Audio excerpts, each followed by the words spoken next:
আপনারা বলেন ইমানদারের কাছে আজরাইল আসবে কয়বার? কিন্তু রূহ নিতে পারবে কি পারবে না?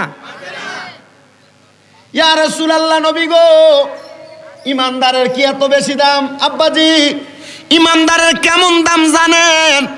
তবে জানার আগে আপনারা আমার কয়েকটা প্রশ্নের জবাব দেন। ইমানদার নামাজ পড়ে কি পড়ে না? আওয়াজ আসতে হইছে, জোরে কয় না। ইমানদার নামাজ পড়ে কি পড়ে না? ইমানদার রোজা রাখে কি রাখে না? ইমানদার দান সদকা করে কি করে না? ইমানদার মা বাবার খেদমত করে কি করে না? ইমানদার পরের হক খায় কি খায় না?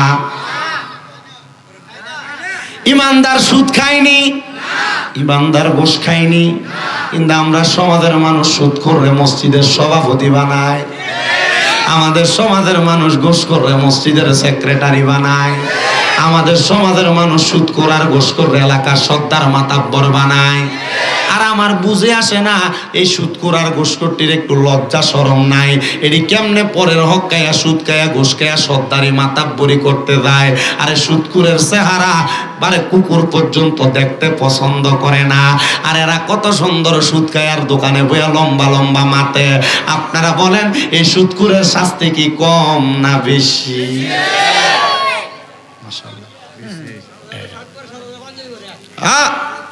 আইবো ওয়াস বয়ো, হ্যাঁ ঠিক আছে, এইটা মা ঠিক আছে। সাদা পাঞ্জাবি লাগায়, টুপিটা একবার খুব সুন্দর, ইমাম সাহেবের ফ্যাশন দিয়ে দেয়। কারো কথা কন না কেড়ে আসে না নাই?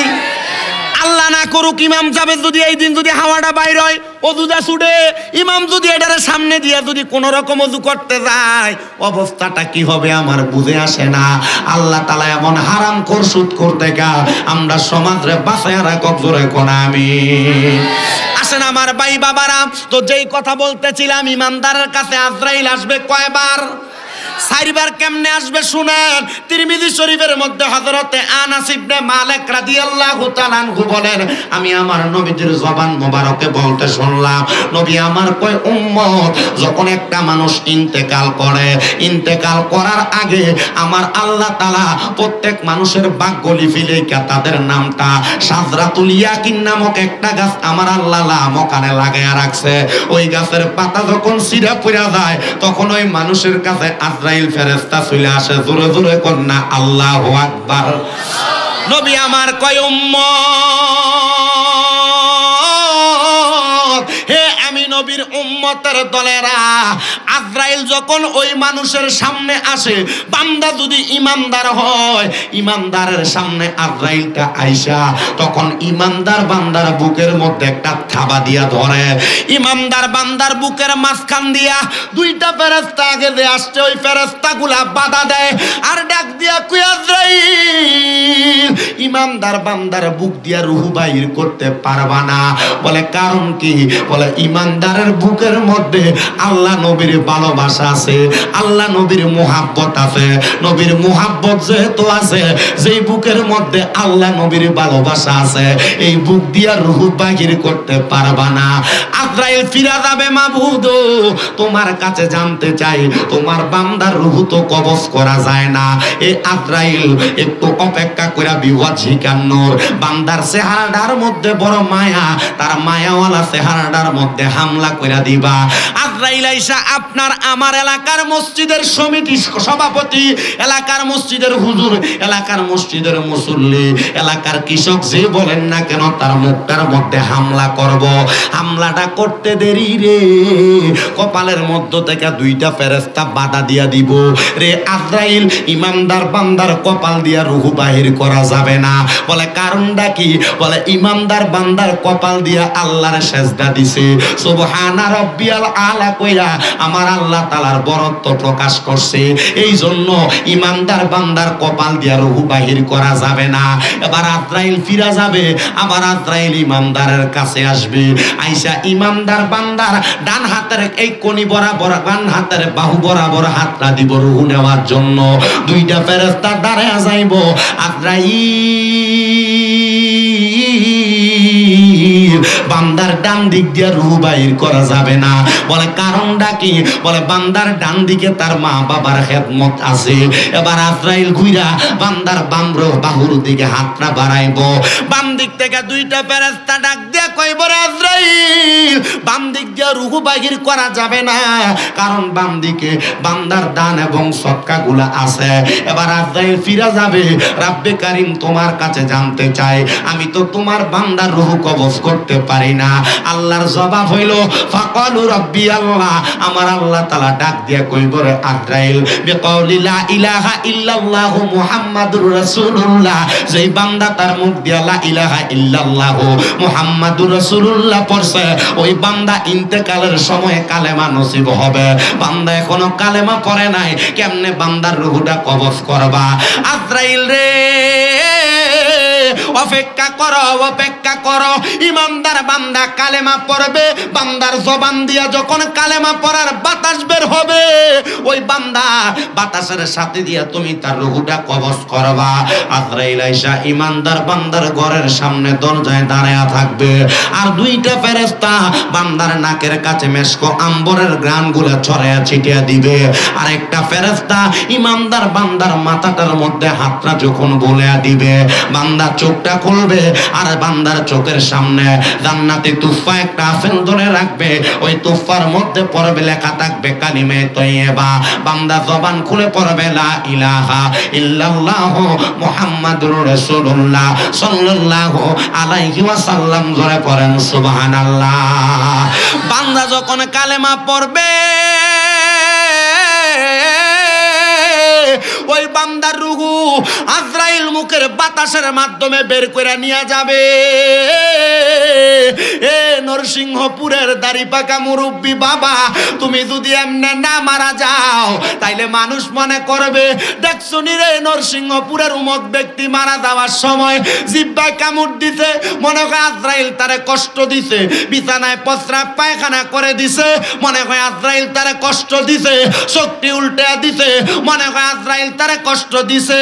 ও আল্লাহ, এমনে মরতে চাই না, তুমি আমাদেরকে ঈমানি মরণ দান করো। আমি জানতে চাই ও নরসিংহপুরের যুব সমাজ, মুরব্বী সমাজ, ছোট ছোট বাচ্চারা, আপনারা বলেন না আমরা সবাই ঈমানের সাথে মরণ গ্রহণ করতে চাই কি চাই না? কারা কারা চাই দুই হাত তুলে আমার আল্লাহর দেখায়া দেন।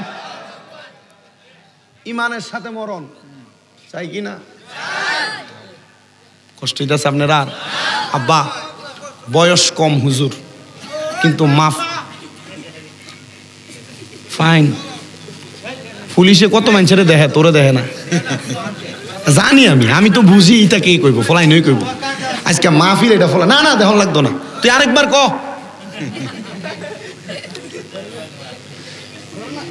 এ যদি ওয়াজটা বুঝতো তাহলে এর মুহি দিয়ে এটা বাড়ি চলে। এরা আছে এখন মোটামুটি খেদমতে, এই ফলাফান এগুলা কইরা যখন দেখবেন আস্তে আস্তে মাহফিল সাজাইবো, পরে দেখবেন বড় হওয়ার পর এই তো এর থেকে বড় মাহফিল করবো। আমি এই জন্য ফলাফানটা আমি কোনো সময় কিছু কই না।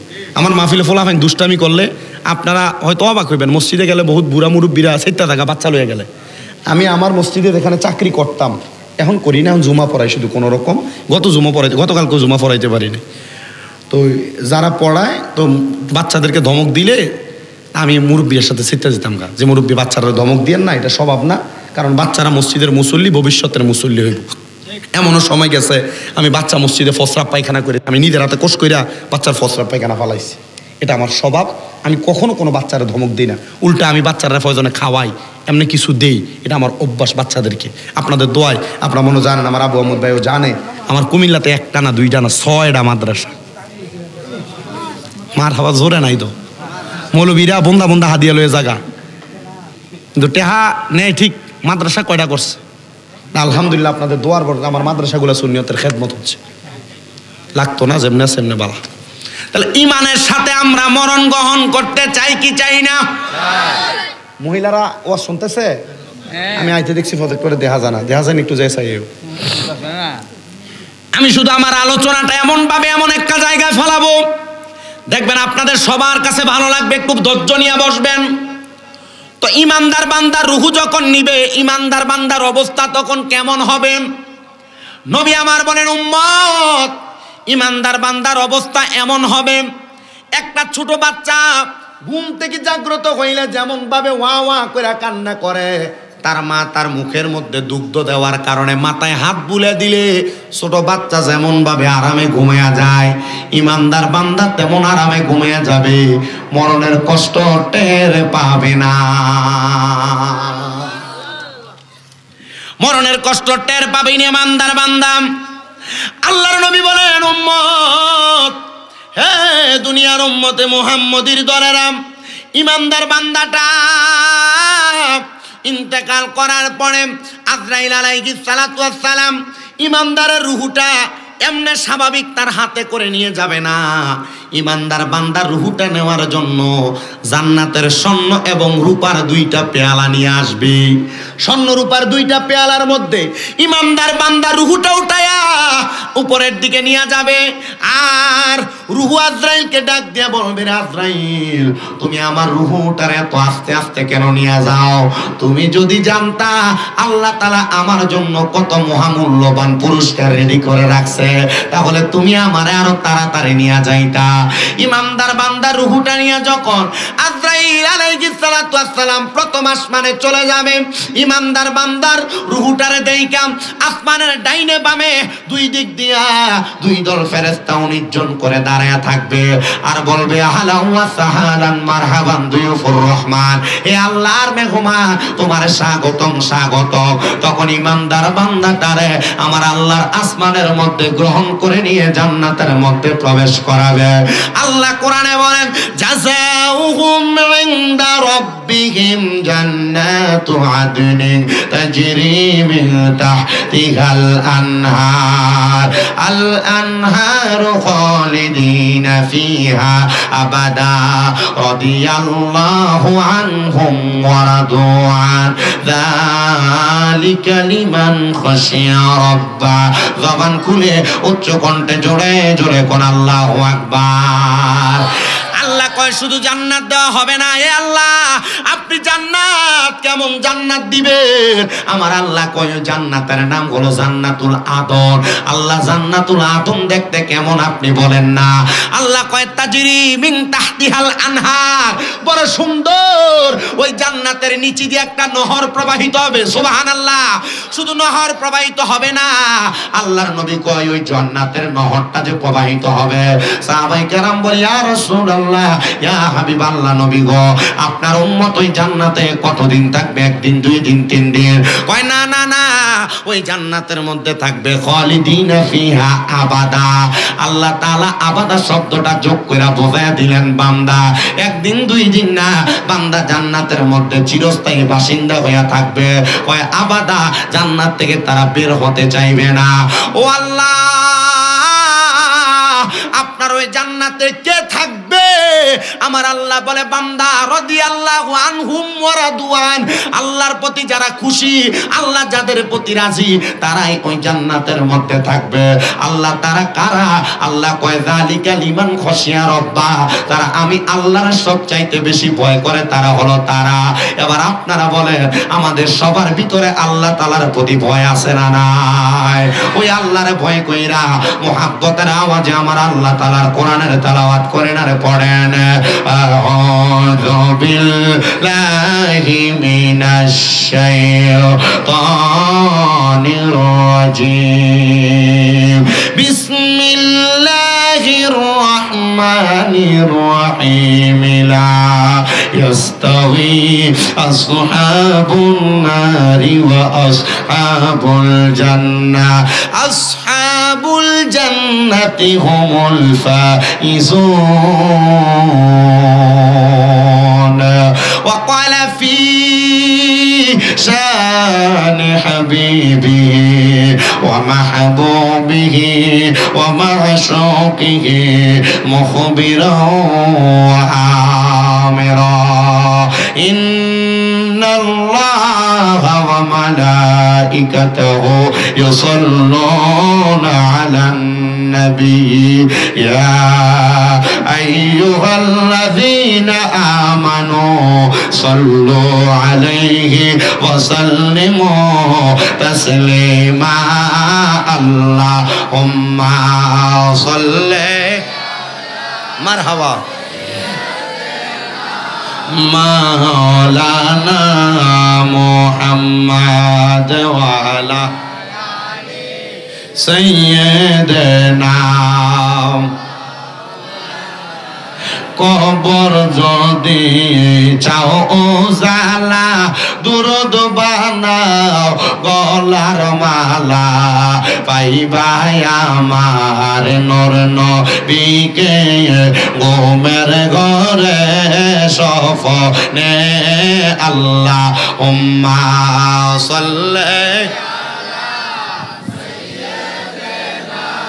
মাওলানা মুহাম্মদ ওয়া আলা আলি সাইয়্যিদিনা মুহাম্মদ লা ইলাহা লা যিকর লা ইলাহা ও লা ইলাহা ইল্লাল্লাহ লা ইলাহা ও লা ইলাহা ইল্লাল্লাহ লা ইলাহা লা পড়ে নামরা বড় ভাগ্যবান আমরার নবী আল্লাহর মেহমান বলে নামরা বড় ভাগ্যবান আমরার নবী আল্লাহর মেহমান আল্লাহ দয়া করে করলেন দান আল্লাহ দয়া করে দান আমরার নবী ইমানের মান লা ইলাহা ইল্লাল্লাহু লা ইলাহা আইরে নামাজ রোজা সাইরো না কেহ মা বাবার খেদমত সাইরো না আমার নবীর দরুদ বইল না বলেন নবীর দরুদ আমার নবীও তোমায় ভুলবে না লা ইলাহা ইল্লাল্লাহ ও লা ইলাহা লা ইলাহা ইল্লাল্লাহ মুহাম্মাদুর রাসূলুল্লাহ সাল্লাল্লাহু আলাইহি ওয়াসাল্লাম একটা জবানকে বন্ধ রাখবেন না যাদের জবান আছে তাদের কাছে আমার দাবি আছে যাদের জবান নাই তাদের কাছে কোনো দাবি নাই জবান যদি থাকে মুহাব্বতের আওয়াজে কলবে ধাক্কা দিয়া আল্লাহ তাআলার ইসমে জাতের জিকির করেন আল্লাহ আল্লাহ আল্লাহ আল্লাহ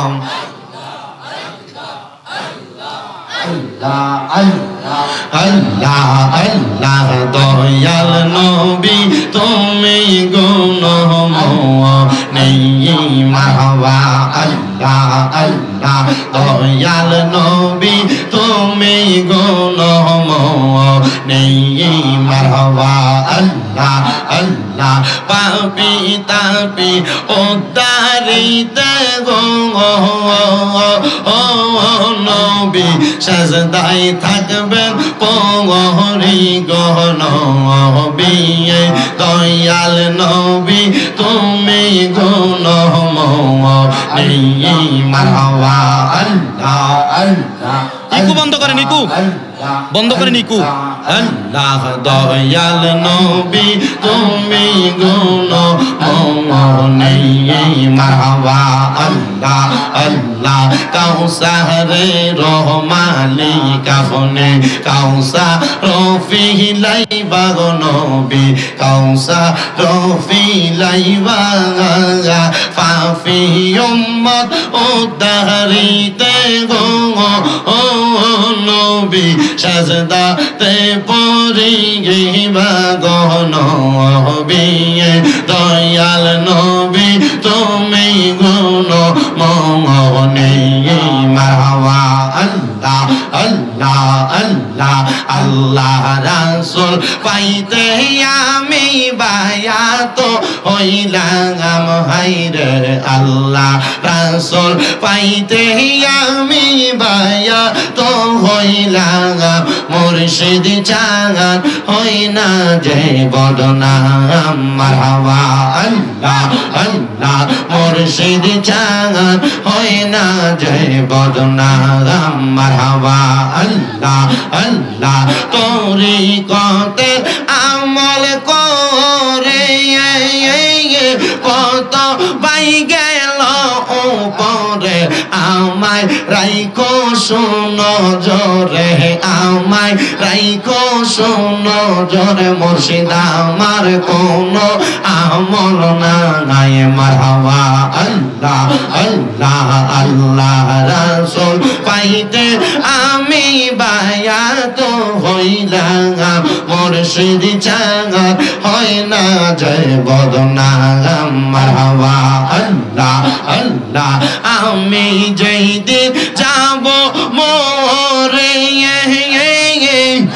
আমায় রাইখো শোনো জোরে মুর্শিদ আমায় রাইখো শোনো জোরে আমারা মল নাগাই মুর্শিদ ছাড়া হয় না যে বদনাম মারহাবা আল্লাহ আল্লাহ আই বড় পীর আব্দুল কাদের আউলিয়ার শিরোমণি মারহাবা আল্লাহ আল্লাহ তোমারি ওই নামের গুণে গাও তোমারি ওই নামের গুণে আগুন হইয়া যায় পানি আইব রফিক আব্দুল কাদের আউলিয়ার শিরোমণি মারহাবা আল্লাহ আল্লাহ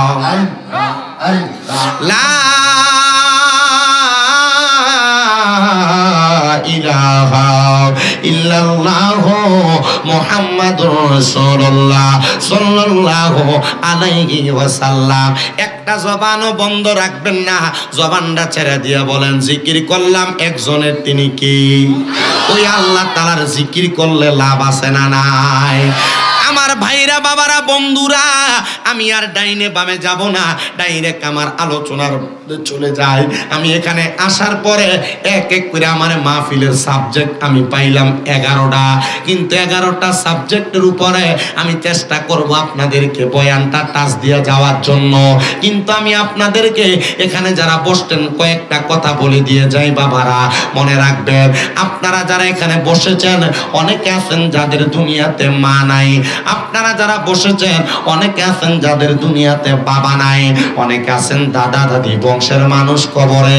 আমি জানতে চাই আপনি যদি এখন এই অবস্থায় দেখতেন আপনার কোনো কৃতকর্মের কারণে আপনার মা, আপনার বাবা, আপনার দাদা, আপনার দাদি বংশের মানুষ কবরের আযাবে জ্বলতেছে, আপনি কি তাদের কবরের আযাব মাফ করানোর চেষ্টা করতেন কি করতেন না? আবারও আমি আপনাদেরকে বলি, আপনারা যদি দেখতেন আপনাদের বংশের মানুষ মা বাবা দাদা দাদি নানা নানি আত্মীয় স্বজন কবরে, আপনাদের কোনো কৃতকর্মের কারণে কবরের আযাবে জ্বলতেছে, আপনারা তাদেরকে কবরের আযাব থেকে বাঁচানোর চেষ্টা করতেন কি করতেন না? তার মানে বোঝা যায় আপনি এমন কোনো কাজ করার কারণে কবরের মধ্যে আপনার মা, আপনার বাবা, আপনার বংশের মানুষ আযাবের শিকার হয়। বুঝতেছেন তো? সন্তান এমন কোনো কাজ করবে না যে কাজের কারণে তার মা বাবা কবরের আযাবের শিকার হয়। এ বাবা, বর্তমান সমাজের একজন মানুষই আপনার এলাকার আমার কাছে বলছে, হুজুর আমাদের এলাকার মধ্যে সন্তানরা তাদের মা বাবাকে তারা বিভক্ত করে দেয়, মা বাপরে খানা দেয় না, মা বাপরে বাদ দেয় না, মা বাপরে আলাদা করে দেয়। কষ্ট পাইলাম বিষয়টা, তবে এই কথাটা শোনার পরে আমার মনে আল্লাহর নবীজির একটা হাদিসে মুবারাকা মনে পড়ে গেল। বলে হুজুর হাদিসে মুবারাকাটা কি? আমার নবী বলেন, উম্মত দুনিয়ার জমিনে কোন মা বাপ যদি তার সন্তানের হকটা পরিপূর্ণ আদায় করে, ওই সন্তান কোনোদিন তার মা বাপরে ঘর থেকে বের করে না, ওই সন্তান কোনোদিন তার মা বাপকে ভাত না দিয়া থাকে না। মা বাপ সন্তানের হক আদায় করলে সন্তান মা বাপ যেখানে থাকুক না কেন তাদের হকটা আদায় করবে। এই জন্য আপনারা যারা এখানে বসলেন, আমি আপনাদের সবার উদ্দেশ্যে বিশেষ করে পর্দার অন্তরালের মা বোন, সোশ্যাল মিডিয়ার মাধ্যমে যে ভাই বাবারা মা বোনেরা শুনতেছে দেখতেছে, আমি তাদের কাছে একটা কথাই জানাই দিতেছি, সন্তান ছেলে মেয়ে শুধু জন্ম দিলে হয় না, ছেলে মেয়ের উপর আপনি মা বাবার কিছু হক আছে। সন্তান বড় হইব কামাই করে খাওয়াইবো, সন্তান বড় হইব আপনার টাকা ইনকাম করে দিবে, এটা শুধু মা বাবার কাম না। সন্তান বড় হওয়ার আগে মা বাবা জন্ম দেওয়ার পরে কয়েকটা দায়িত্ব আছে। আপনারা যদি কষ্ট না নেন, আমি আমার বয়ানটা এখান থেকে শুরু করব। আপনারা মা বাবার হক কি কি জানতে চান কি চান না?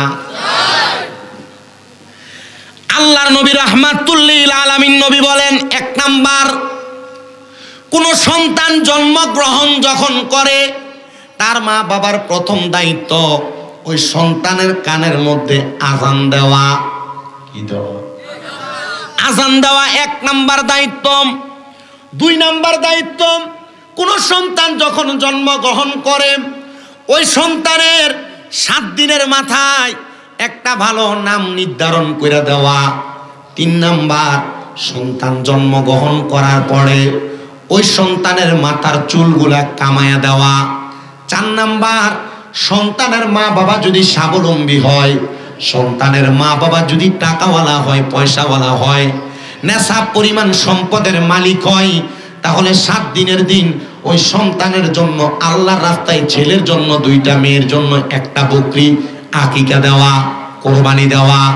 ইয়া রাসূলুল্লাহ, ইয়া হাবিবাল্লাহ, নবী গো, আপনার কাছে জানতে চাই, আপনি বলেন না একটা সন্তানের আকিকা প্রদান করলে এ সন্তানের লাভটা কি হবে? দেখবেন বর্তমানে সন্তান জন্মগ্রহণ করার পরে প্রতি সপ্তাহে ডাক্তারের কাছে নিয়ে দৌড় দেয়। এটার কাহিনী অন্য কোনো কিছু না। আল্লাহর নবীর হাদিসে মোবারকা মোতাবেক কোন মানুষ যদি তাদের সন্তান জন্মগ্রহণ করার পরে তারা যদি আকিকাটা সহিভাবে আদায় করে দেয়, আমার আল্লাহ তাআলার ওই বান্দাটার জন্য আকিকা দেওয়ার কারণে যে বকরির গলাতে ছুরি চালায়া নহর প্রবাহিত করছে, রক্ত প্রবাহিত করছে, ওই রক্ত প্রবাহিত করার কারণে ওই সন্তানের রোগ বালা মুসিবত আমার আল্লাহ মাফ করে দেয়। 5 নাম্বার দায়িত্ব, কোন মা বাবা যখন সন্তান জন্মগ্রহণ করায়, কোন মা বাবা যখন সন্তান জন্ম দেয়, এ বন্ধু, মা বাবা সন্তান জন্মগ্রহণ করাইলে ওই সন্তানটা জন্মগ্রহণ করার পরে 5 নাম্বার দায়িত্ব হলো ওই মা বাবা সন্তানটারে কোরআনুল কারীম শিক্ষা গ্রহণ করাবে। আপনি আপনার সন্তানটারে কাঁধের মধ্যে কিন্ডারগার্টেনের 5টা 7টা বই দিয়া, বাচ্চার বয়স মাত্র 5-6 বছর, বই দিয়া দিচ্ছেন 6টা 7টা, বাচ্চা কোনো কিছু পড়তে পারে না, বাচ্চারা ইংলিশ মিডিয়ামে পড়ান, অঙ্ক পড়ান, 2 সাবজেক্ট পড়াইলে 2000 টাকা বেতন দেন, কিন্তু মসজিদের হুজুরে মক্তব পড়ায় পরে 1 মাস 50-100 টাকার জন্য আপনার ঘরের দরজায় 3বার 4বার যাওয়া লাগে, তবুও 50 টাকা পায় না। আবার উত্তর দেয়, তোমরা টাকা আমরা দিতাম না, ভাগ্যে জামুগা। আপনারা বলেন এমন মার্কা মুসল্লিও সমাজে আছে না নাই? মা বাবার 5 নাম্বার দায়িত্ব সন্তান জন্ম দেওয়ার পর ওই সন্তানের জন্য কোরআন কারীম শিক্ষা গ্রহণ করানো। ইয়া রাসূলুল্লাহ, কোন মা বাবা যদি তার সন্তানকে কোরআন না শিখায়, নবী গো কি হবে আপনার কাছে জানতে চাই। আমার নবী বলেন, উম্মত, ওই সন্তানকে কাল ময়দানে মাশরে প্রশ্ন করা হবে কোরআন পড়ার জন্য। সন্তান কোরআনুল কারীম পড়তে পারবে না, তখন সন্তান নিজের দোষের কথা বলবে না। সন্তান বলবে, আমার আব্বা জান দুনিয়ার ব্যস্ততায় বিদেশ করতে করতে আমার মা আমারে লালন পালন করছে, আমার আম্মা জান আমারে মানুষের দেখা দেখি ইংলিশ মিডিয়ামে ভর্তি করাইছে, কিন্ডারগার্টেনে পড়ায়া আমি সন্তানরে কোরআনটা পড়াই না, আমি কোরআন পড়তে পারি না। আল্লাহর নবী কই, উম্মত, এ উম্মতের দল, ওই সন্তান তখন তার মা বাবাকে দোষারোপ করে দিবে, আমার মা বাবা আমারে কোরআন পড়ায় নাই। নবী আমার কই, উম্মত, তখন সন্তানের মা বাবাকে হাসরের ময়দানে ডাক দেওয়া হবে। ওই সন্তানের মা বাবা হাসরের ময়দানে সন্তানের সামনে দাঁড়ায়া যাবে, ওগো রব্বে কারীম আল্লাহ, আমরা তো আমাদের সন্তানকে চেষ্টা করেছি, পড়াইতে পারি নাই। তখন ওই সন্তানের বাবাটারে ফুলসেরাতের উপরে হাতগুলা ফুলসেরাতের এক পারে দিয়া, পাগুলা ফুলসেরাতের আরেক পারে দিয়া সন্তানকে বলা হবে তোমার বাবার বুকের মধ্যে পাড়া দিয়া ফুলসেরাতরা পার হও। আপনি একবার চিন্তা করে দেখেন, যে সন্তান আপনার গায়ের সাথে একবার পাও লাগলে ওই সন্তান আপনার দুইবার তিনবার সালাম করে, ওই সন্তান তখন আপনার বুকের মধ্যে পাড়া দিয়া ফুলসেরাত পার হবে। হে আমার নরসিংহপুর এলাকার বাবারা, বন্ধুরা, একবার চিন্তা করে দেখেন, এমন অবস্থা যদি হয়ে যায় সন্তানের মা বাবাও আটকা পড়ে যাবে, সন্তানও আটকা পড়ে যাবে।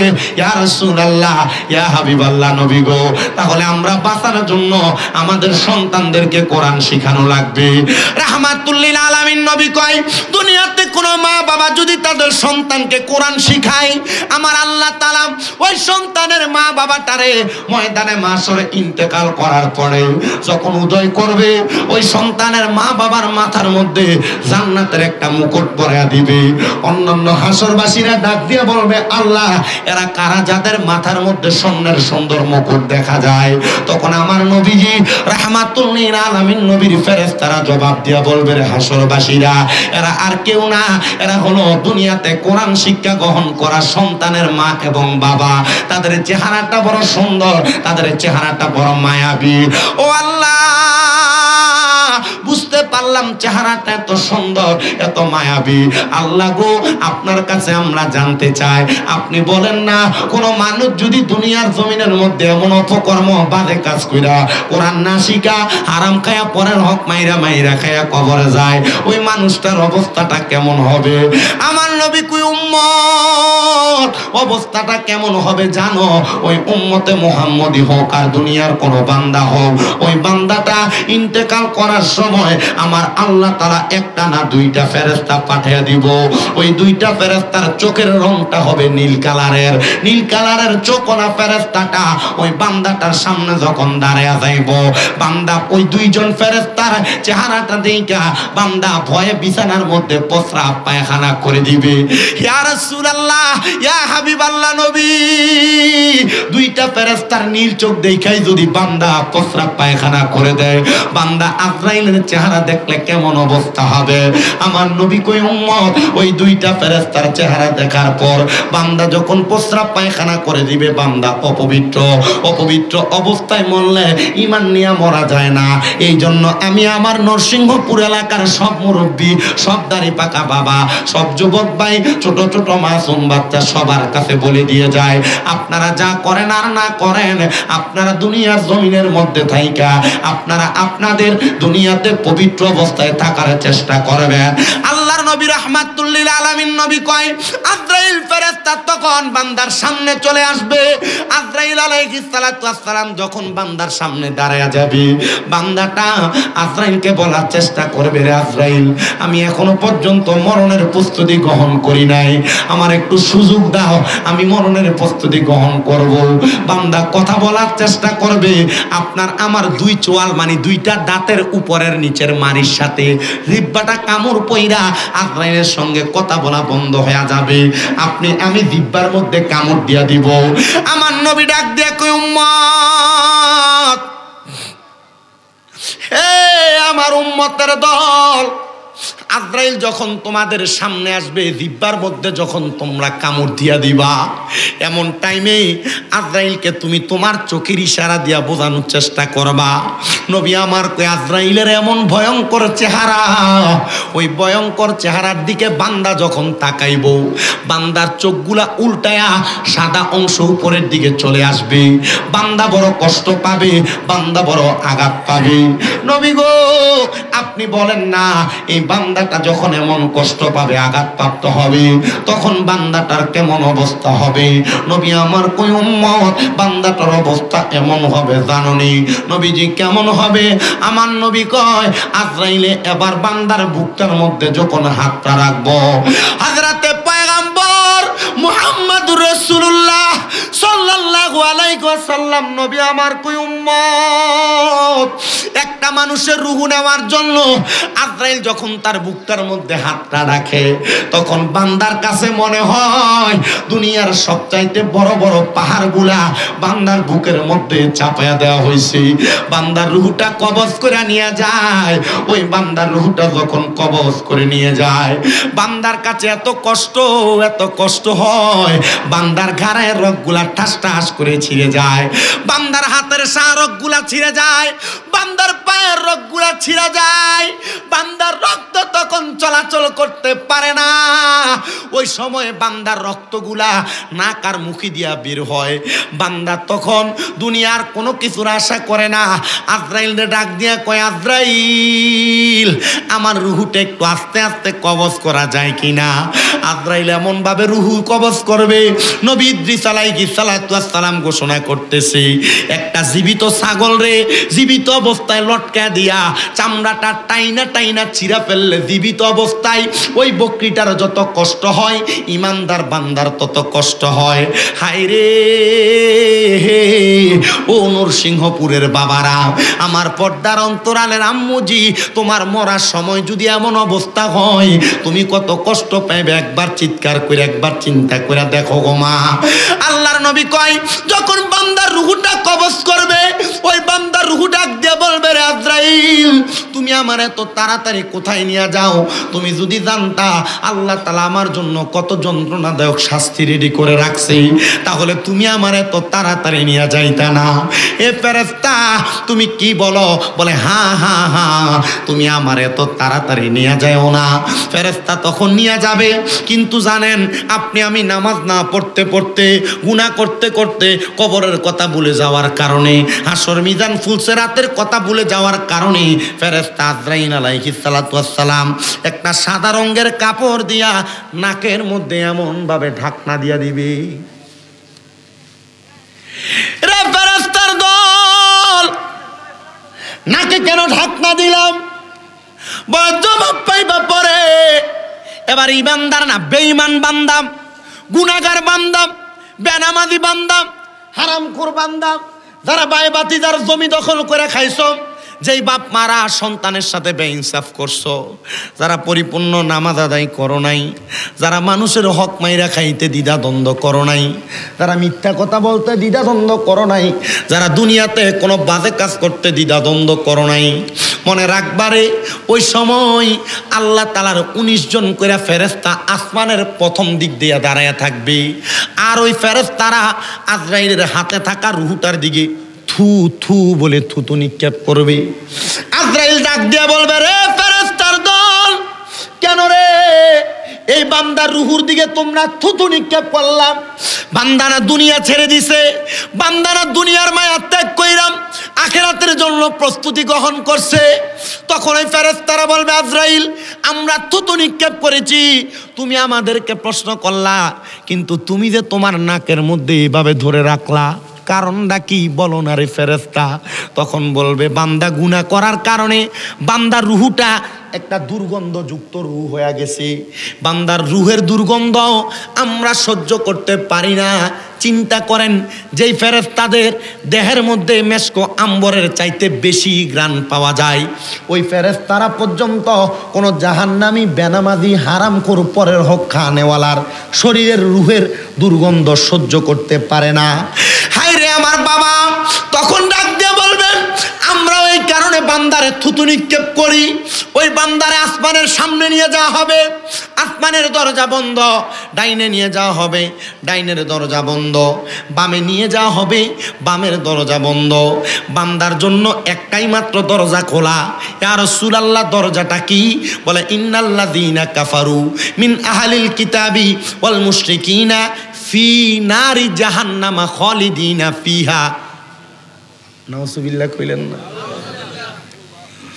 উলাইকা হুম শাররুল বারিয়া, যারা কুফরি করে, যারা আহলে কিতাবের অন্তর্ভুক্ত, যারা দুনিয়াতে মুশরিক, আমার আল্লাহ তাআলা এদের ঠিকানা রাখছে ফি নারি জাহান্নামা খালিদিনা ফিহা, জাহান্নামের চিরস্থায়ী বাসিন্দা। ও আল্লাহ, জানলাম জাহান্নামের চিরস্থায়ী বাসিন্দা। আল্লাহ তারা কারা? উলাইকা হুম শাররুল বারিয়া, এরা হইল দুনিয়ার সবচাইতে বাজে মানুষ, সবচাইতে খারাপ মানুষ। আল্লাহ এরা যখন কবরে যাবে এদের অবস্থা কেমন হবে? এ দুনিয়ার মানুষ সংসারের মায়ায় পয়রাম, টাকা পয়সার মায়ায় পয়রাম, স্ত্রী পুত্রের মায়ায় পয়রা দুনিয়াতে নামাজ পড়ো না, ইবাদত করো না, দুনিয়ার জমিনের মধ্যে তুমি গুনাহের সাগরের মধ্যে সাঁতার কাটতেছো। তুমি কি জানো ওই কবরে একদিন দুই দিন না, সর্বনিম্ন একটা জাহান্নামীরে 3000 বছর জাহান্নামে জ্বালাইব। দুনিয়ার একদিন, দুনিয়ার 2 দিনের মতো না, দুনিয়ার 500 বছর, জাহান্নামের মাত্র একদিন।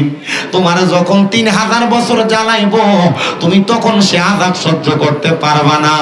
এই জন্য দিন দুনিয়ার মায়া ত্যাগ কইরা, কবর হাসরের কথা চিন্তা কইরা, দুনিয়ার জমিনে আল্লাহর ইবাদত নবীর দুরূদের মাধ্যমে জীবন কাটাও। আশেক বলে ওরে সংসার সংসার কইরা ববে গো, করলি না বন্দিগি, কিভাবে কাটা আইবা মনরে কবরের জিন্দেগি রে।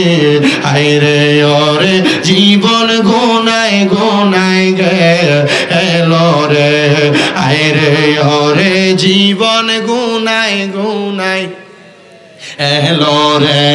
হায়রে সংসারেরি মা আয় পয়রা গো, ডাকলি না মাওলা রে। হিসাবে কিন্তু দিতে হবে গো, ওই পারে হাসরে গো। হায়রে ওরে জীবন গুনায় গুনায় গেল রে কন্যা, ওরে জীবন গুনায় গেল রে। হায়রে ফজর গেল ঘুমের ঘরে গো, জোহর গেল কাজে, আসর গেল খেলাই দুলাই গো, মাগরিব গেল এলাই গো। হায়রে ওরে জীবন গুনায় গুনায় গেল রে কন্যা। সংসার সংসার কইরা ববে গো, করলি না বন্দিগি, কিভাবে কাটা আইবা মনরে কবরের জিন্দেগি রে। হায়রে ওরে জীবন গুনায় গেল রে। হায়রে বাড়ির পাশে কোর পাড়ে গো, বাড়ির পাশে কোর পাড়ে গো, বাঁধবি সুখের গো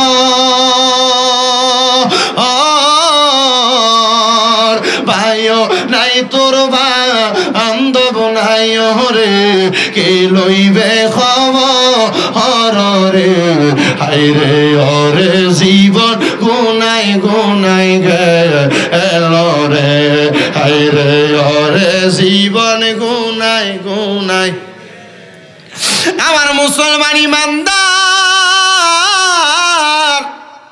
এবার ওই আল্লাহর বান্দাটারে একদিন দুই দিন না 3000 বছর জ্বালাইব জাহান্নামের মধ্যে। যখন ওই বান্দাটারে 1000 বছর জ্বালাইব, জাহান্নামের আগুনের রংটা থাকবে দুনিয়ার স্বাভাবিক আগুনের মতো লাল। ওই আগুনে যখন ওই বান্দাটারে জ্বালাইব 1000 বছর দাউ দাউ দাউ দাউ করে বান্দার দেহটা জ্বলব। তখন বান্দার দেহটা জ্বালানোর পরে ওই বান্দার দেহটা জ্বালাইয়া যখন 1000 বছর হইব, এবার আগুনের রংটারে সাদা বানায়া দিব। সাদা রঙের আগুনের মধ্যে ওই বান্দাটার 1000 বছর বছর জ্বলবো। 1000 বছর জাহান্নামের আগুনে জ্বলার পরে এবার বান্দার জাহান্নামের আগুনের রংটারে কালা বানায়া দিব। কালো রঙের আগুনের মধ্যে ওই বান্দা যখন 1000 বছর জ্বলবো, ওই বান্দাটা জাহান্নামের আগুনে জ্বলার পরে 3000 বছর যখন পরিপূর্ণ হয়ে যাবে, ওই বান্দাটার জাহান্নামের আগুন থেকে ওই বান্দার মুক্তি দেওয়া হবে। আমার নবী কই উম্মত, এই উম্মত জানো, দুনিয়ার কোন মানুষকে স্বাভাবিকভাবে চুরি করার কারণে জানেন আপনারা, যদি মাত্র 3 মিনিট কেউ মেন্দা দিয়ে লাঠি দিয়ে বাইরায়, মানুষ স্বীকার করে নেয় হ্যাঁ আমি চোর, আমি চুরি করছি। সাহাবায়ে কেরাম বলে নবী গো, ওই মানুষটাকে কি 3000 বছরে একটু শান্তি দেওয়া হবে না? আমার নবী কয় হ্যাঁ, ওই মানুষটারে তাকাসসুর নামক একটা জায়গাতে দাঁড় করানো হবে। তখন বান্দাকে বলা হবে বান্দা কি বলবা বলো। আপনি আমি হইলে বলবো, বলে হয় হ্যাঁ আল্লাহ আমারে মাফ করে দাও, আমি আমার ভুলের স্বীকার করতেছি। কিন্তু না না না, বান্দা 3 বার তার জবান দিয়া বলবে মোয়ে মোয়ে মোয়ে, পানি পানি পানি বলে বান্দা 3 বার চিৎকার করবে। সাহাবায়ে কেরাম কান্দে নবী, ও মায়ার নবী গো, তখন কি আপনার উম্মতদেরকে পানি দেওয়া হবে? আমার নবী কই উম্মত পানি দেওয়া হবে, হ্যাঁ হ্যাঁ, তবে দুনিয়ার কোন সাধারণ পানির মতো পানি তাদেরকে দেওয়া হবে না। এ বাবা কেমন পানি দেওয়া হবে শোনো। আল্লাহর নবী কয় জাহান্নামীদেরকে লোহার গরম উত্তপ্ত একটা গ্লাসের মধ্যে করে অন্যান্য জাহান্নামীদের রক্ত এবং পুঁজগুলাকে আইনা দেওয়া হবে বান্দাকে পান করার জন্য। হাদিসে তিরমিজির মধ্যে আল্লাহর নবী কয় এ পানির নাম হলো তিনাতুল খাবাল। তিনাতুল খাবাল হলো অন্য জাহান্নামীদের রক্ত এবং পুঁজ। নবী গো তখন কি তাদেরকে রক্ত পুঁজ দিলে তারা পান করবে? বলে হ্যাঁ, পানির পিপাসা তাদের এমন লাগবে 3000 বছর পরে জাহান্নাম থেকে মুক্ত পাইছে। হাসরের ময়দান তামার চাইতে উত্তপ্ত গরম, সূর্যটা 4 আঙ্গুল 1 বিঘত উপরে থাকবে, একটানা 12 সূর্যের তাপ থাকবে। তখন বান্দার অবস্থা কেমন হবে জানো? বান্দারে পানিটা দিতে দেরি, বান্দা তার জিহ্বাতে ঢালতে দেরি হবে না। ওই রক্ত পুঁজগুলা যখন বান্দা মুখের মধ্যে দিয়াম, ওই বান্দাটা মুখের মধ্য থেকে পানিটাকে আহরণ করবে, গিলবে। ওই বান্দার জিহ্বা সহ পেটের নাড়ি বুড়িগুলা গইলা গইলা পায়খানার রাস্তা দিয়ে নিচের দিকে পড়তে থাকবে। এই নরসিংহপুরের বাবা, যদি তোমার মন চায় হারাম খাইবা, পরের হক মাইরা খাইবা, সুদের টাকা ঘুষের টাকা খাইবা, দুনিয়াতে সম্পদ দখল করে করে খাইবা, মিথ্যা কথা বলে বলে ব্যবসা করে খাইবা, গালিগালাজ করে করে চলবা, তুমি চলো বাধা নাই। যদি কবরের এমন কঠিন আযাব, কঠিন শাস্তি তুমি ভোগ করতে চাও, তুমি চলো, আমার কোনো অসুবিধা নাই। হিন্দের একজন বড় বাদশা এজাজুল হক মুরাদাবাদী রহমতুল্লাহ আলাইহি, উনি বলেন জগতের মানুষ, আমি এজাজুল হক মুরাদাবাদীর আল্লাহর প্রতি বিশ্বাস তাকওয়া একটু কম ছিল, তখন আমি মুসলমান ছিলাম না। এজাজুল হক মুরাদাবাদী, তুমি বাদশাহী পরিচালনা করতে? বলে হ্যাঁ। তিনি বলেন বাদশাহী পরিচালনা করতে যায়া আমি দুনিয়ার জমিনের মধ্যে এমন ভাবে চলাফেরা করেছি, আমার আল্লাহ তাআলা আমারে বড় কষ্টের মধ্যে দিয়া জীবন যাপন করাইছে। এ বাবা, অভাব অনটন লাগলে আফসোস করেন না। পর্দার আড়ালের মা বোনেরা অনেকে আছেন, আপনাদের স্বামী কামাই রুজি কম করলে আপনারা কোন কেমন বেড়া হইলা, তোমার লগের বাড়ির বেড়া এত টাকা কামাই করে তুমি কামাই করতে পারো না। এমন অনেক মহিলা আছে, স্বামী যদি কামাই একটু কম করে স্বামীদেরকে গজব দেয়। অনেক মহিলা আছে, সন্তান কম কামাই রুজি করলে, সন্তান একটু উল্টা পাল্টা চললে সন্তানরে গজব দেয়। আল্লাহর নবী বলেন আমি যখন মেরাজে গেলাম, আমি 3 প্রকারের মহিলা দেখছি। এই ওয়াজ কিন্তু এখন মহিলার গায়ে পড়ব, বহুত মহিলার আমার ওয়াজ শুনতে আসছে, আমি জানি। এক বেরিয়ে আপনাদের বিশু তারা থেকে আমার ফোন দিচ্ছে, হুজুর আমার ফুতরা আপনার কাছে মুড়ি যেত, আর আমিও আইতেছি আমার জাল টাল লইয়া। আরেক বেরি কইছে যে আমরাও আইতেছি, একটু দোয়া করেন, আমরা আপনার কাছে মুড়ি দিতাম ঘুরি। আমি কইছি দূর বেরি, তোমরা আইও ওয়াজ শুনে যাও গা, কিন্তু এই ওয়াজ শোনার পরে কবো মুড়ি দিতে ফিরে আমরা তালাক দিই। আমি আমার মা বোনদেরকে বলছি, এ সরাইল থানার নরসিংহপুরের মা বোনেরা, আমি চাই না এ সরাইলের কোনো মহিলা দুজকে যাক, আমি চাই না এ সরাইলের কোনো বাবার স্ত্রী দুজকে যাক, কোনো বাবার কন্যা দুজকে যাক, আমি চাই না কোনো বাবার মা দুজকে যাক, আমি চাই না তোমাদের নাতির কোনো মহিলারা দুজকে যাক। শুনো আমার বাবা, শুনো রে নবী আমার কয় আমি মেরাজে যাওয়ার পর 3 প্রকারের মহিলা দেখলাম, যাদেরকে আমার আল্লাহ তাআলা মাথার চুলগুলার মধ্যে ঝুলায়া ঝুলায়া জাহান্নামের আগুনের মধ্যে সেক দিতেছে। ইয়া রাসূলুল্লাহ, তারা কারা? আমার নবী কই ওই মহিলা যারা মাথার চুলগুলা যখন খোফা বাঁধছে, তারা ওটের কুচ, ওটের ছুরি যেমন ওসা, এমন ওসা কইরা মাথার চুল বাঁধছে, তারা ওই মহিলা। ইয়া রাসূলুল্লাহ, আর কারা? বলে আরেক প্রকারের মহিলা দেখছি যাদের জিহ্বার মধ্যে রড লাগে আগুনের উপর সেক দেওয়া হচ্ছে। ইয়া রাসূলুল্লাহ, তারা কারা?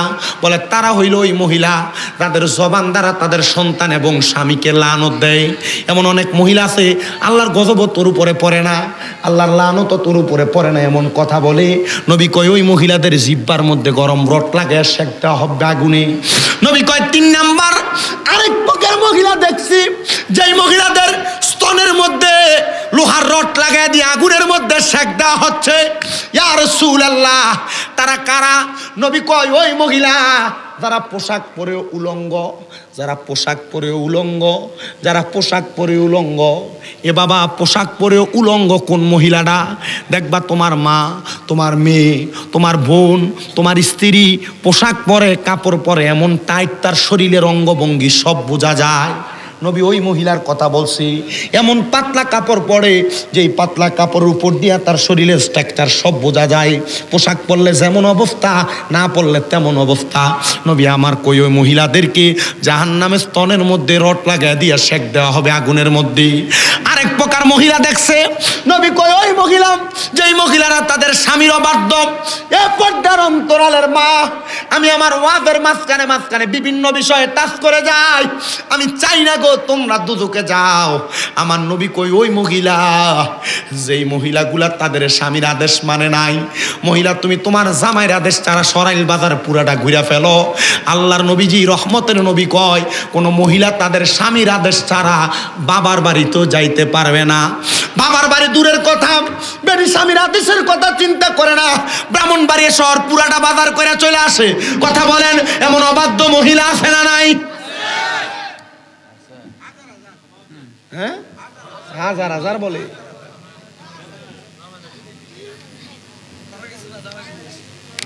করার কিছু নাই জামাই। এমন অনেক মহিলা আছে, আমার মাঝে মাঝে অনেক প্রবাসীরা ফোন করে বিচার দেয়, হুজুর আমার স্ত্রীকে আমি কত ডাক দেই, আমার স্ত্রী আমার আদেশ মানে না। হুজুর আমার স্ত্রীরা আমি বলি বাইরে বের হয়েও না, স্বামী বিদেশ থাকে, মোবাইলে কল করলে বহু মহিলাদের ইমু কলের মধ্যে বিধি পায়, হোয়াটসঅ্যাপে বিধি পায়। বহু পুরুষ মানুষ প্রবাস থেকে বিচার দেয়, হুজুর স্ত্রীর আদেশ স্বামীর আদেশ মানে না, এগুলার ব্যাপারে একটু ওয়াজ নসিহত করে দিয়া যায়েন। মা, যদি জাহান্নামে যাইতে চাও স্বামীর অবাধ্য হও, কোনো বাধা নাই। এই যে প্রবাসীরা বিচার দেয়, এটার কারণে তো আমি মাঝে মাঝে চিন্তা করি প্রবাসীরা এত কষ্ট করে কোন ছেলে মেয়ের লাগা, কোন স্ত্রীর লাগা। বউ তো নিজেই প্রবাসীটার কথাটা শোনে না। আমি বলবো তোমার স্বামী তোমাদেরকে খাওয়ানোর জন্য এত কষ্ট করে বিদেশে, আর তুমি তোমার স্বামীর কথা মানো না, আদেশ শোনো না। মনে রাখো মা, তুমি দোজকে যাইবা, কেউ তোমার বাধা দিয়া রাখতে পারবে না। আমার কুমিল্লার চান্দিনার একটা ছেলে কল দিছিল কয়েকদিন আগে, আমার ফোন দিয়ে কই হুজুর আমার 7 বছরের ইনকামের টাকা পয়সা সব আমি আমার স্ত্রীর অ্যাকাউন্টে পাঠাইছি। হুজুর কত কয়েকদিন আগে আমার ছোট ছোট 2টা বাচ্চা, একটা বাচ্চা 6-7 বছর বয়স করে করে হুজুর 2টা বাচ্চা ফালায়া আমার স্ত্রী তার একটা সাথের নাগরের সাথে ভেগে গেছে। এই কথা বইলা ছেলেটা কাঁদতেছে। আমি কইলাম কান্দ কেন, কান্না করার কারণ কি? বউরে এত ভালোবাসো। ডাক দে কই হুজুর না, আমি আমার স্ত্রীর জন্য কান্দি না হুজুর, আমার স্ত্রী একটা ছেলের সাথে চলে গেছে, সে তার জামাই পাইছে। হুজুর আমি 1-2 বছর পরে বিবাহ করব, আমিও স্বামী স্ত্রী পেয়ে যাব, কিন্তু আমার 2টা সন্তান তারা তো এতিমের মতো হয়ে গেছে হুজুর, তারা তাদের মার আদর আর বাবার আদর ঠিক মতো পাবে না। হুজুর আল্লাহর দরবারে দোয়া করেন আমার স্ত্রী যেন নিজ থেকে ফিরে আসে। আহারে গত সপ্তাহ মনে হয় 5-6 দিন আগে আমার ফোন দিয়া কয় হুজুর এখন আমার স্ত্রী আমার ফোন করে করে করে করে আমার কাছে আসতে বলে। ওই ছেলের সাথে গেছে, ছেলের কাছে টাকা পয়সা জানিয়ে গেছে, ওই টাকা পয়সা নিয়ে ছেলে পলায়ন করছে। এখন আর আমার স্ত্রী রাখে নাই, তারা নাকি বিবাহ করে নাই। হুজুর মাসালা দিয়ে আমার স্ত্রীরা আমার জন্য হালাল করে দেন। আমি বলছি আপনার স্ত্রী আপনারা যদি তালাক দেয়, তালাক হয় নাই, তবে আপনার স্ত্রীটা আপনার ছাইয়া পর পুরুষের কাছে যাওয়ার কারণে সে জিনা ব্যভিচারকারিনী হয়ে গেছে। আল্লাহ যদি মাফ না করে, কেউ মাফ করবে না, তারা তওবা করে আপনি আপনার কাছে নিয়ে আসতে পারবেন। সে কয় হুজুর আমি আমার সন্তানদের দিকে তাকে আমার বউকে আনতে বাধ্য। আমি চিন্তা করলাম একটা পুরুষ মানুষ তার স্ত্রীকে পাওয়ার জন্য কত রকমের পরিশ্রম করে, কত ত্যাগ তিতিক্ষা স্বীকার করে। আর বর্তমানের মেয়েরা দেবরের সুন্দর সুন্দর দুইটা কথা শুনে পাগল হয়ে যায়, পরপুরুষের দুইটা সুন্দর সুন্দর কথা শুনে পাগল হয়ে যায়। এ বিবাহিত মহিলারা, আমি তোমাদের কাছে আবদার জানাই, তোমাকে তোমার যে দেবর পাড়ার ছেলেরা সুন্দর সুন্দর বলে খেপায়, এই ছেলে তোমারে নিয়ে সংসার করবে না, তোমার শরীরকে হরণ করার আর ভোগ করার ধান্দা তোমার দেখায়। এটা পরকিয়া, এটা জাহান্নামী জিনা ব্যভিচার। আল্লাহর নবী কয় 3 সময় 3 ব্যক্তির ঈমান থাকে না। এর মধ্যে 1 নম্বর হলো জিনা করে, যখন জিনা করে স্বামী থাকার পরেও যেই মহিলা পরপুরুষের সঙ্গে মেলামেশা করে, ঘরে বউ থাকার পরেও যেই পুরুষ অন্য কোন নারীর সঙ্গে মেলামেশা করে, এই জিনা ব্যভিচার যখন কোন পুরুষ নারী করে তখন তাদের ঈমান থাকে না। যতক্ষণ পর্যন্ত তারা কালিমা পড়ে ঈমান না আনবে ততক্ষণ তাদের ঈমান ফিরে আসবে না। 2 নাম্বার কোন নেশাখোর যখন নেশা করে, নেশা করার সময় তার ঈমান থাকে না। 3 নাম্বার কোন চোর যখন চুরি করে, চুরি করার সময় তার ঈমান থাকে না। এই 3 প্রকার ব্যক্তির ঈমান থাকে না। আমি আপনাদের সবার কাছে আমি শুধু করজোরে আবদার করে যাই, আপনারা যা করেন আর না করেন আল্লাহর প্রতি তাকওয়া রাখা ঈমান আমলের সাথে জিন্দেগিটা কাটান, দেখবেন আপনার দুনিয়ায় এবং আখিরাত বড় সুন্দর সাবলীল হয়ে যাবে। তো আলেম মানুষ হযরতে ইজাদুল হক মুরাদাবাদী রহমতুল্লাহ আলাইহি তিনি বলেন, এ দুনিয়ার মানুষ আমি আমার বাদশাহের জীবন কাটাইতেছি। তো ওনার এলাকার একজন ইমাম সাহেব মানুষ, আপনার এলাকা হুজুরের বেতন কত আমি জানি না, তবে আমরা বর্তমান বাংলাদেশের অবস্থা হুজুরের বেতন হলো 7,000-8,000 টাকা।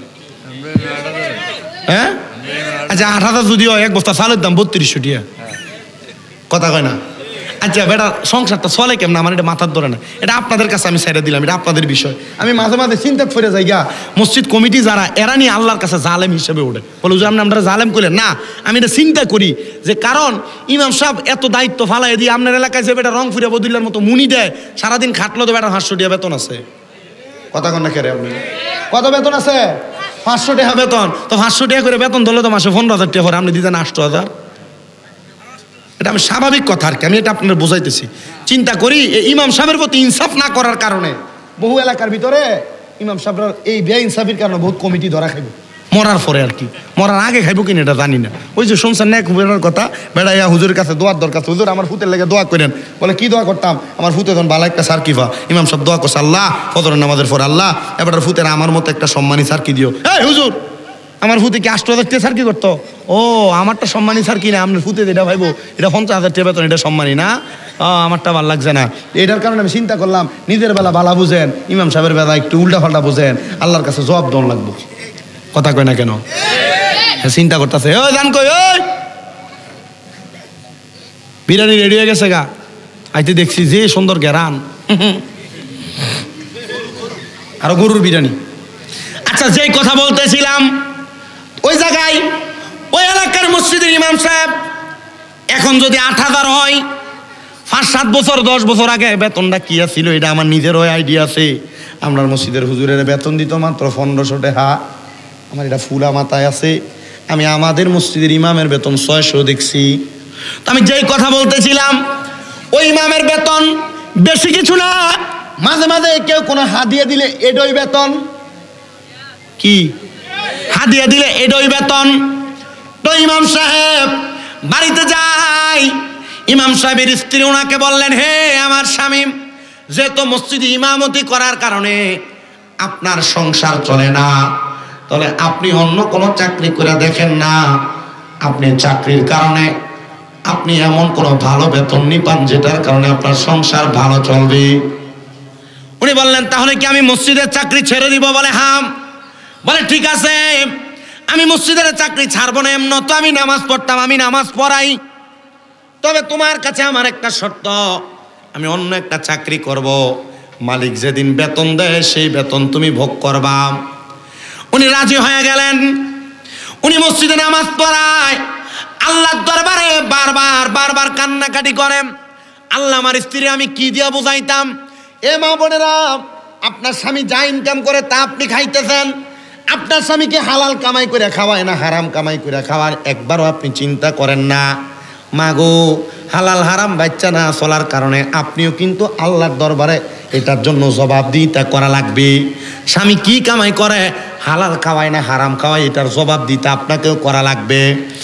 ওই হুজুর ইমাম সাহেব মানুষ আল্লাহর দরবারে দোয়া করে, আল্লাহ আমার অন্য কোনো আমল নাই, আল্লাহ সম্পদ কামাই করার মতো আমার কোনো টাকা পয়সা নাই, আল্লাহ তুমি আমার দোয়াগুলো কবুল করে নাও, আল্লাহ তুমি আমারে কিছু সম্পদ দান করে দাও। উনি বলেন আমি তাহাজ্জুদ করে সারা রাত্র পর্যন্ত ইবাদত করে বাড়িতে গেছি, আমার স্ত্রী আমার হাতের দিকে তাকিয়ে রয়েছে, আমার স্ত্রী তাকিয়ে দেখে আমার হাতে শুধু নামাজের মুসল্লার তাসবিহ নিয়ে আমি বাড়িতে যাচ্ছি। স্ত্রী ডাক দিয়ে কয়, স্বামী আপনি কেমন মালিকের কাজ করলেন? আপনার মালিককে আপনার দুনিয়ার জমিনে এখন আজকে টাকা পয়সা দেয় নাই। স্বামী চিন্তা করে আর চোখের পানিগুলা বন্ধ করে ছেড়ে দিছে, ডাক দিয়া স্ত্রী গো, আমি এমন একটা মালিকের চাকরি করি, মালিকের যখন মন চাইবে তখন আমারে টাকা দিবে, বেতন দিবে। উনি আল্লাহর দরবারে বারবার দোয়া করে, কিন্তু বৃহস্পতিবার এই দিনে তো সবার বেতন দেওয়া হয়। স্ত্রী ডাক দিয়ে কই, স্বামী আজকেও কি বেতন পাবেন না? উনি বলেন পাবো। আল্লাহ আমারে আপনি আমার স্ত্রীর সামনে লজ্জিত করেন। উনি বলেন আমি তাহাজ্জুদের নামাজে দাঁড়ায় গেলাম, এমনি তোমার কাছে আমি আবদার জানাই, তুমি কি আমারে আমার স্ত্রীর সন্তানের কাছে লজ্জা প্রদান করবা? ওই খতিবে মুকাররম ডাক দিয়ে কই, আমি যখন 4 রাকাত তাহাজ্জুদের নামাজ পড়লাম, নামাজ পড়ার সাথে সাথে আমি আল্লাহর কাছে কান্দি, আমার আল্লাহ তাআলা ইলহামের মাধ্যমে আমার জানিয়ে দিছে, এ খতিবে মুকাররম, এ আমি আল্লাহর গোলাম, আমি আল্লাহর বান্দা, শোনো রে, তুমি তোমার স্ত্রীরে বলে দাও তোমার স্ত্রী তোমার কাজের বেতন কালকে পাওয়া যাবে। জবান খুলে জোরে জোরে কন্যা, আল্লাহর ওয়াদা কি কখনো বরখেলাফ হয় নাকি? আল্লাহর ওয়াদা কখনো বরখেলাফ হয় না। ইমাম সাহেব শুক্রবার সকালবেলা চলে গেছে, জুমার নামাজ আদায় করে আল্লাহর দরবারে কান্দে।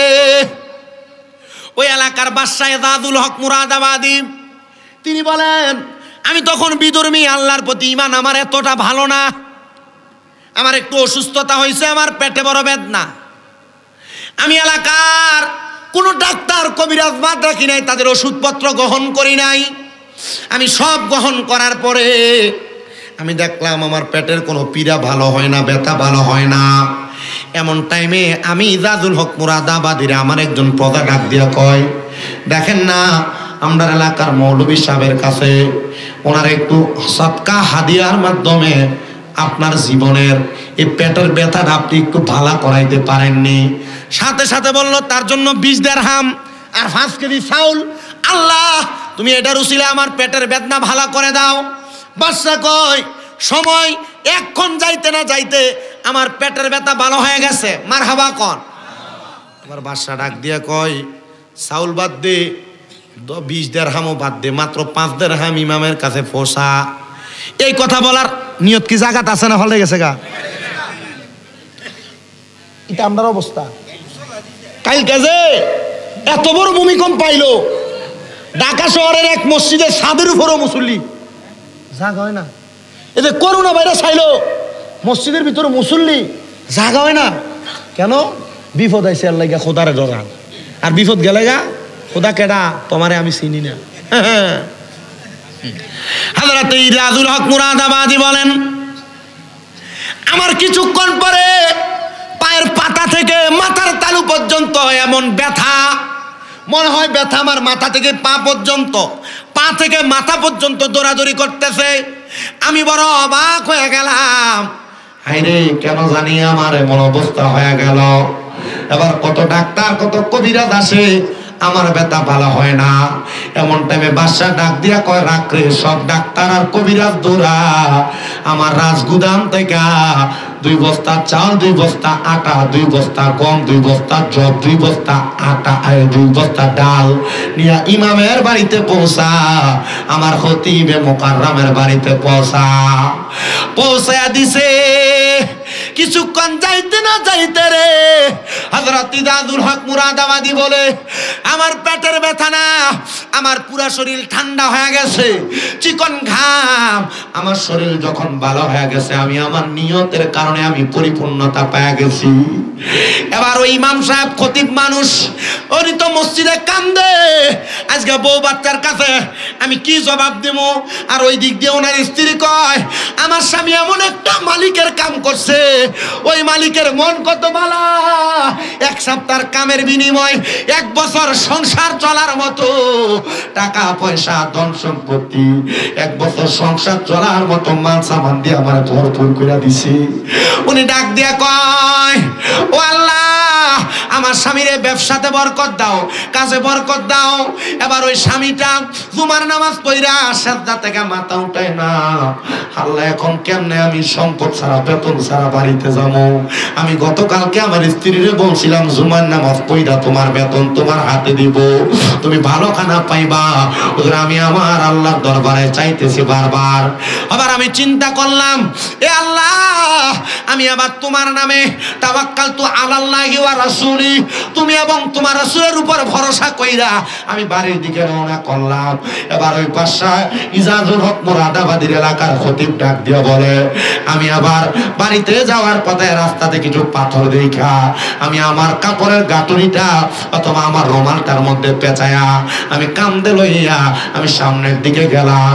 আমার স্ত্রী আমার দেখা কয়, কেমন বাদশার চাকরি, কেমন মালিকের চাকরি করছে, আগে বানছে 12 বস্তা, আবার কান্দেও দেখি আরেক বস্তা, তার মানে বোঝা যায় মালিকটা বড় ভালা।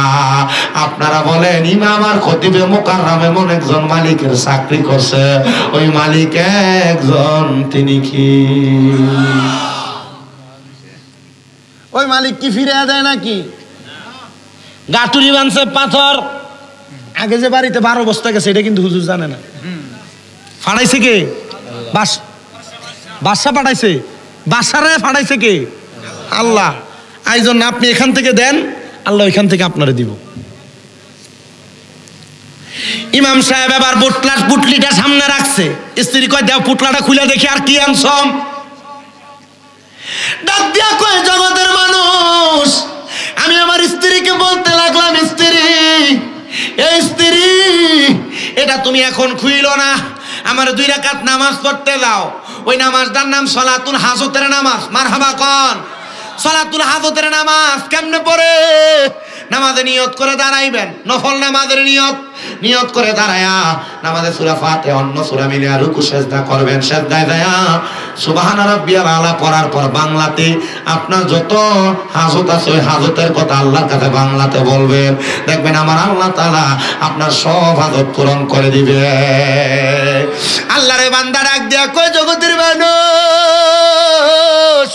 আমি 2 রাকাত নামাজ পড়লাম, ও আল্লাহ, তুমি পাহাড়কে দরিয়া বানাইতে পারো। আল্লাহ, তুমি তোমার একটা কুদরতের খেলার মাধ্যমে তুমি আমার পুটনির যে পাথরগুলো এগুলোর তুমি খাবার বানায়া দাও, তুমি এমন কোন দামি বস্তু বানায়া দাও যেটার কারণে আমি আমার স্ত্রীর কাছে লজ্জা পাবো না, আমি যেন আমার স্ত্রীর কাছে লজ্জা শরম না পাই। আমার আল্লাহ তাআলা দোয়া কবুল করছে। ওই স্ত্রী পুটলিটা নামাজের পরে খুইলা দেখে যতগুলা পাথর ছিল ওই পাথরগুলা পাথর নাই, পাথরগুলা স্বর্ণের টুকরা হয়ে গেছে। আইরে, আমার আল্লাহ তাআলার কুদরতের খেলা তো কেউ বুঝতে পারে না। ইমাম আর খতিবে মুকাররম আল্লাহর কাছে কান্দে, আল্লাহ গো, তুমি এই কুদরতের খেলা দেখাইলা, এটা কেন করলা? আবার 2 রাকাত নামাজ পড়ছে, আল্লাহ কেন করলা? কোন কারণে করলা? এবার আমার আল্লাহ তাআলা ওই ইমাম সাহেব আল্লাহর কাছে কাঁদতে কাঁদতে নামাজের মুসল্লাটার মধ্যে বেহুশ হয়ে গড়াগড়ি করতেছে। স্ত্রী কয় আমার স্বামীর এমন কর্মকাণ্ড দেখে আমার কাছে বড় অবাক লাগলো। ইমাম সাহেব ডাক দিয়া কয় আমি কাঁদতে কাঁদতে আল্লাহর দরবারে ডাকতেছি আর বলতেছি আল্লাহ ও মনিব গো, তোমার কাছে আমি জানতে চাই তুমি আমারে কেন এত অল্প সময়ের মধ্যে এত বেশি সম্পদ দান করলা। এবার উনি ডাক দিয়া কয় আমি যখন কান্না করতে করতে নামাজের মুসল্লাতে বেহুশ হয়ে গেছি, আমি দেখছি রে আমার সামনে সাদা রঙের পোশাক পরনেওয়ালা একটা পুরুষ আর একটা মহিলা আসছে, আমার মাথায় হাত বুলিয়ে দে আর ডাক দিয়া কয় বাবা আর কান্দো না। আমি জিগাইলাম কারে গো আপনারা? তিনারা আমারে ডাক দিয়া কয় মুখের সামনে থেকে সাদা কাপড়টা সরে কয় বাবা রে আমি তোর মা, আমি তোর আব্বা যান।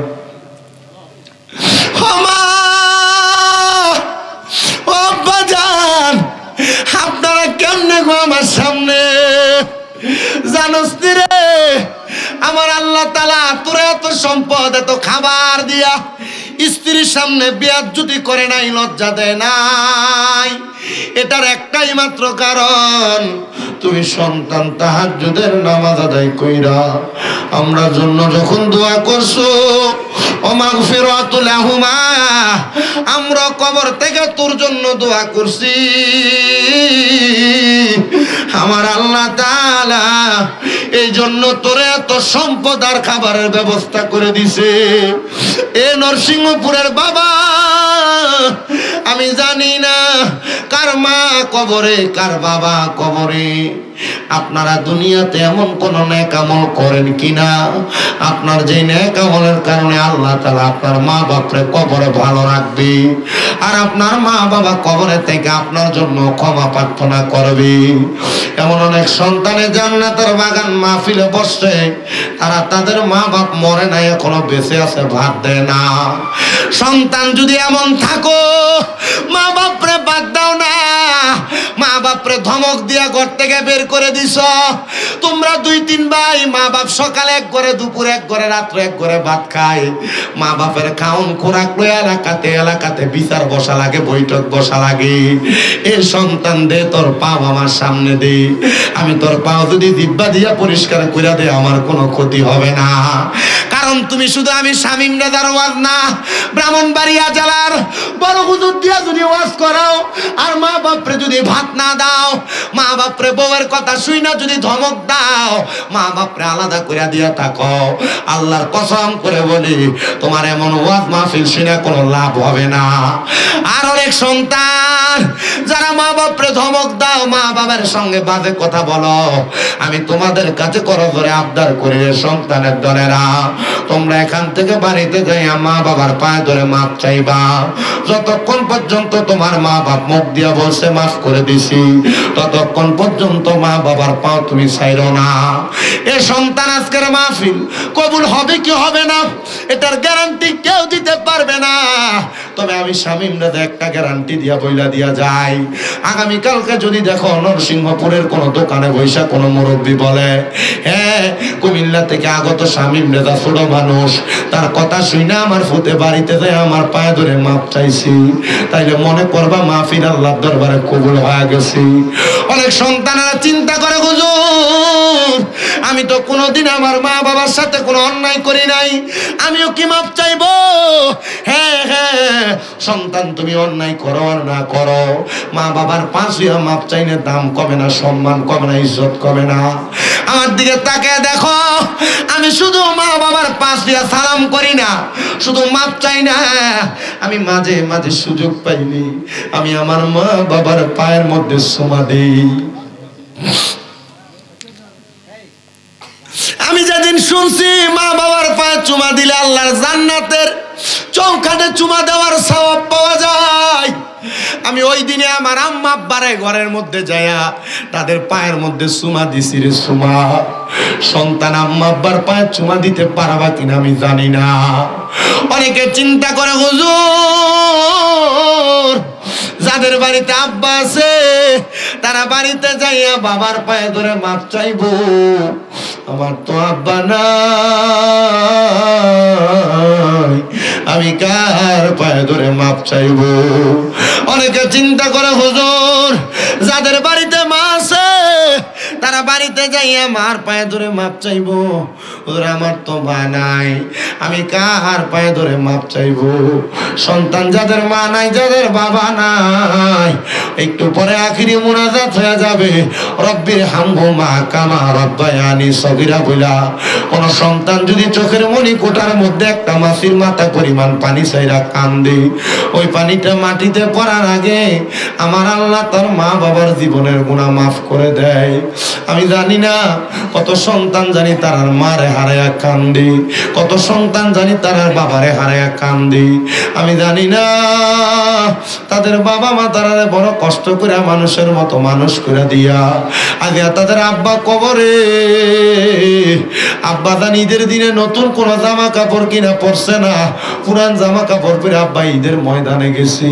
কিন্তু তুমি সন্তানরে নতুন জামা কাপড় কিনা দিছে, আব্বারে যদি জিগাইতে আব্বা আপনি দি নতুন কোন জামা কাপড় কিনছেন না, আব্বা কইতে এখন তোরা না ঈদ করবি, এখন কি আর আমরা ঈদের বয়স আসেনি? আব্বা অভাবের কথা কইতো না। এখন এমন আব্বা কবরের বাসিন্দা, সন্তান তোমার কাছে লাখ লাখ হাজার হাজার টাকা, আব্বার 500 টাকা দিয়ে একটা লুঙ্গি কিনা পরাইতে পারো না, আব্বার একটা পাঞ্জাবি পরাইতে পারো না। আব্বা জান কবরের বাসিন্দা হয়ে শুয়ে রইছি। তোমার মা সকালবেলা কোনো ভালো ভাত ঠান্ডা ভাত গুলা খাইছে না, মা চিন্তা করছে বন্ধ থেকে আমার পুত্র আইলে ঠান্ডা ভাত খাইলে তার কুলজারা ঠান্ডা হইব, শান্তি হইব। সন্তান রে, মার কাপড়টা চিরা ফারা ছিল, তোমার মা জননী তোমার দুনিয়াতে স্কুল মাদ্রাসায় যাইতে 5-10 টাকা হাতে গুইজা দিছে। আজকে ওই মা কবরে, মারে 1000 টাকা দিয়ে একটা কাপড় কিনা পরাইতে পারো না। চোখের সামনে মার বয়সী বাবার বয়সী অনেক মুরব্বীরা ঘোরাফেরা করে। আমি জানি না রে, পর্দার অন্তরালে এমন কোন মহিলারা বৈশা রয়েছে, তাদের মা কবরে, বাবা কবরে, সন্তান তোমার কাছে টাকা পয়সার অভাব নাই, তুমি তোমার মা বাপরে খাওয়াইতে পারো না, মা বাপরে পড়াইতে পারো না। একবার চিন্তা করে দেখো, মা বাপ যদি বাইসা থাকতো, যদি তুমি তোমার মা বাপরে প্রতি মাসে 2000 টাকার ভাত তরকারি খাওয়াইতা, 12 মাসে তোমার 24,000 টাকা খরচ হইতো। কই তোমার মা বাপ তোমার জায়গা সম্পদ দিয়া গেছে, তুমি তোমার মা বাপরে কবরে এখনো কিছু দিতে পারো নাই। চিন্তা করে দেখো, মা বাপ যদি জায়গা জমি না দিয়া যাইতো, যদি তুমি একটা বাড়িতে ভাড়া থাকতা, মাসে 5,000 টাকা করে ভাড়া দিতা, 12 মাসে 60,000 টাকা ভাড়া দেওয়া লাগতো। ওই মা কবরে, বাবা কবরে। আল্লাহর নবীর একজন প্রখ্যাত সাহাবী হযরত সাদ ইবনে উবাদা রাদিয়াল্লাহু তাআলা আনহু কয়, আমার নবীজির দরবারে এসে, ইয়া রাসূলুল্লাহ, আমার মা মারা গেছে, আমার মা মারা যাওয়ার পরে আমি আমার মার জানাজার নামাজ পাইছি না, কিন্তু আমার মা, আমি সাদ ইবনে উবাদারে অনেক সম্পদ দিয়া গেছে গো নবী, আপনি বলেন না আমি আমার মার জন্য কি করব? আমার নবী কই, তুমি তোমার মার জন্য সদকা করো। সাদ ইবনে উবাদা কই, ইয়া রাসূলুল্লাহ, আপনি সাক্ষী থাকেন, আমার মিখওয়াতা নামক একটা খেজুরের বাগান, ওই বাগানটা আমি আমার মার জন্য সদকা করে দিলাম। বনু কুরাইজা গোত্রের এক মহিলা আমার নবীর দরবারে আম্মা জান আয়েশা সিদ্দিকা হাদিস বর্ণনা করে। ওই মহিলা এসে আমার নবীরে কই, ইয়া রাসূলুল্লাহ, আমার আম্মা জান মারা গেছে, মরা যাওয়ার সময় জবান বোবা হয়ে গেছে। নবী কই, আমার বিশ্বাস আমার মায়ের এত সম্পদ ছিল, আমার মা যদি কথা বলতে পারতো, আমার মা সম্পদ থেকে দান করতো, সদকা করতো। ইয়া রাসূলুল্লাহ, আমার মার এত সম্পদ, আমি যদি আমার মার পক্ষ থেকে সদকা করি, আমার মা কিছু পাইবনি। আমার নবী কই, এ মহিলা, তুমি তোমার মায়ের পক্ষ থেকে আল্লাহর রাস্তায় পানি সদকা করো, তুমি তোমার মায়ের পক্ষ থেকে, তুমি তোমার মায়ের জন্য আল্লাহর রাস্তায় সদকা করো। মহিলা কই, ইয়া রাসূলুল্লাহ, আপনি সাক্ষী থাকেন, আমি এই মক্কা নগরীতে, মদিনা নগরীতে আমি একটা কূপ খনন করে দিলাম। আমার নবী কয়, এ মহিলা তুমিও সাক্ষী থাকো, আমি আল্লাহকে সাক্ষী রেখে বললাম তোমার এই কূপ থেকে যত মানুষ পানি আহরণ করবে আমার আল্লাহ তাআলা তোমার আম্মা জানের আমল নামায় সৎকার সওয়াব দান করতে থাকবে। এ বন্ধু, তোমার মা বাপ যদি বাইচা থাকতো, যদি তুমি তোমার মা বাপরে প্রতি মাসে 1000 টাকার ফল আর ওষুধ খাওয়াইতা, 12 মাসে 12,000 টাকা তোমার মা বাবার পেছনে লাগতো। হুজুর আমার মা কবরে বাবা কবরে আমি খাওয়াইতে পারতেছি না, আমি তোমাদের কাছে মাইক ছাড়ার আগে আমি এমন 5টা সন্তান চাই যাদের মা কবরে বাবা কবরে। হুজুর আমার আম্মার জন্য আব্বার জন্য দোয়া করেন, আমি আমার মা বাপ থাকলে খাওয়াইতাম, মা বাবার সম্পদ আমি ব্যবহার করি, ওই মা বাবার জন্য আল্লাহর হস্তে আমি 10,000 টাকা এই মাহফিলে আগামী বছর দান করে দিব।